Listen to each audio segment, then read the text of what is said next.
Okay, let's dive right into this. Today, we are breaking down a seriously revealing, wide-ranging Sky News interview with One Nation leader Pauline Hanson. Now, whether you follow Australian federal politics like a hawk, or you just want to get a handle on the shifting dynamics of minor party influence, this explainer is going to lay out exactly what Hanson is demanding right now. We're going to look at her overarching political strategy and her absolute hardline policy demands. And we're doing it using nothing but the direct source material, so you get a totally clear, structured, and objective view of her current platform. Here's our roadmap for today. First up, we'll cover her coalition supply pitch. Then we'll look at slashing immigration numbers, followed by scrapping climate policies. After that, we'll check out her Victorian election momentum. And finally, we'll wrap up with returning ISIS brides. All right, let's get started. Section 1. The Coalition Supply Pitch, Leveraging Minor Party Power. Looking at the macro-level political strategy, Hanson is basically positioning One Nation not as some fringe voice, but as a totally crucial, non-negotiable building block in a potential future coalition government. But to really grasp her strategy here, we need to briefly define the core parliamentary maneuver she's actually proposing.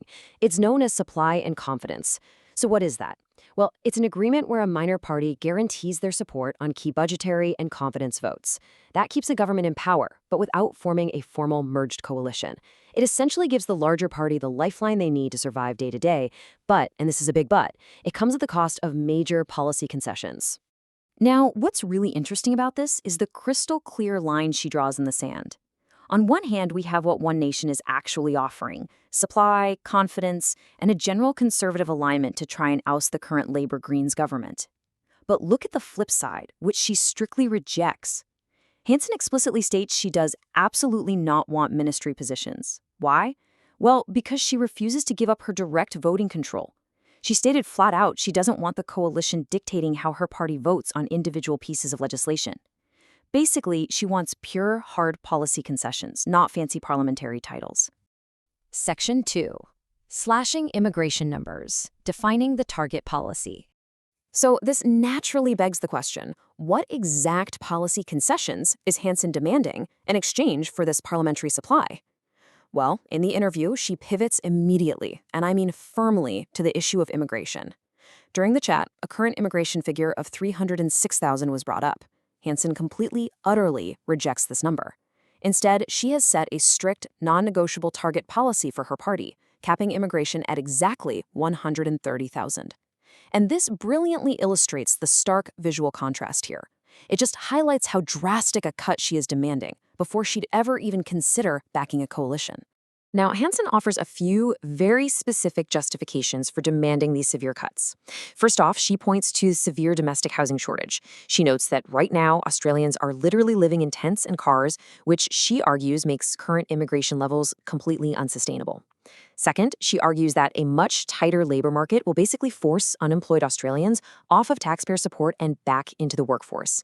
And finally, she highlights what she sees as a really dangerous over-reliance on overseas and backpacker labor, especially in essential sectors like farming and abattoirs. Her stance is that until housing is secured for every Australian, that 130,000 cap is absolute. Section 3. Scrapping climate policies, environmental rollbacks. All right, this is the second major policy hurdle Hanson has set up for the coalition. If they want her parliamentary numbers for supply and confidence, they have to radically alter their approach to energy and the environment. And she definitely doesn't mince words here. In her own words, she demands the complete abolition of the Climate Change Department, saying, quote, because it's done so much damage, so much hurt, and it has not changed the climate. Hanson then goes on to directly blame these climate initiatives for putting Australia in a really precarious position when it comes to fuel and electricity security, and for effectively destroying any chance of bringing a strong manufacturing sector back to the country. So the crucial point is understanding her exact terms. Her climate policy demands aren't just tweaks. They're essentially a complete, total rollback of the current national and international framework. Number 1, completely abolish the Department of Climate Change. Number 2, legally exit the International Paris Agreement. And number 3, entirely scrap the net zero by 2050 target. Like I said, these aren't minor compromises. These are foundational reversals she expects in exchange for her political backing. Section 4. Victorian election momentum, the Nepean result. Let's move to and see how this builds, because we're shifting gears now from her sweeping federal demands to her state-level momentum. You see, to make these massive federal demands, Hanson needs real electoral leverage, and she claims to be building exactly that at the state level right now. To really understand her case for influence, we just have to look at this number, 25%.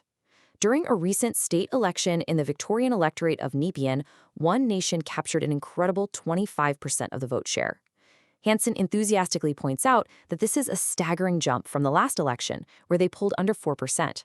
She views this as undeniable, mathematical proof that voters are migrating toward her platform in massive numbers, which puts some very real pressure on the major parties.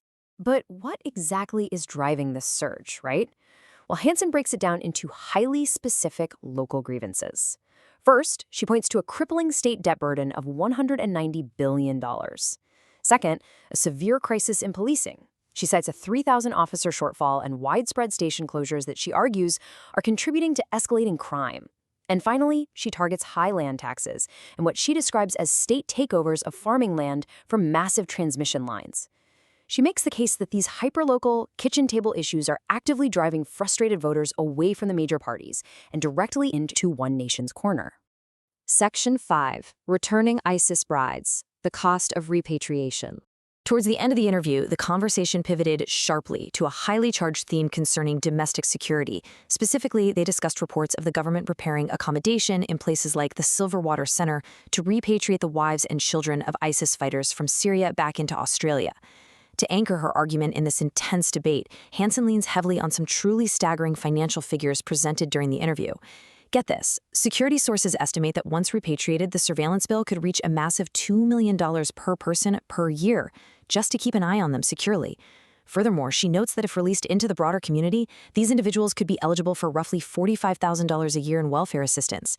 She uses these hard numbers to argue forcefully against the Australian taxpayer carrying this kind of financial burden for people she views as a direct threat. The conversation then turned to the humanitarian argument, specifically regarding the innocent children involved in these repatriations.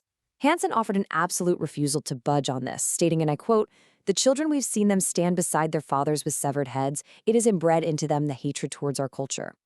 She argues that these individuals, regardless of their age, have been severely radicalized and are fundamentally culturally incompatible with the Australian way of life. By doing this, she outright rejects the calls for compassion coming from her political opponents. Which brings us to the core tension of this entire debate, and a question I really want to leave you with. How do modern governments balance these immense financial and national security costs against compelling international humanitarian arguments? It is an incredibly complex balancing act. You have massive national security budgets and real domestic safety fears colliding head-on with international human rights. And really, that's what you should take away from this explainer: the sheer scale of the conditions being laid out in today's political landscape and the incredibly tough questions sitting right at the center of them. Thank you so much for joining me for this breakdown. I hope it gave you a crystal clear look at the mechanics of these political demands. Keep questioning, keep learning, and I'll catch you in the next explainer.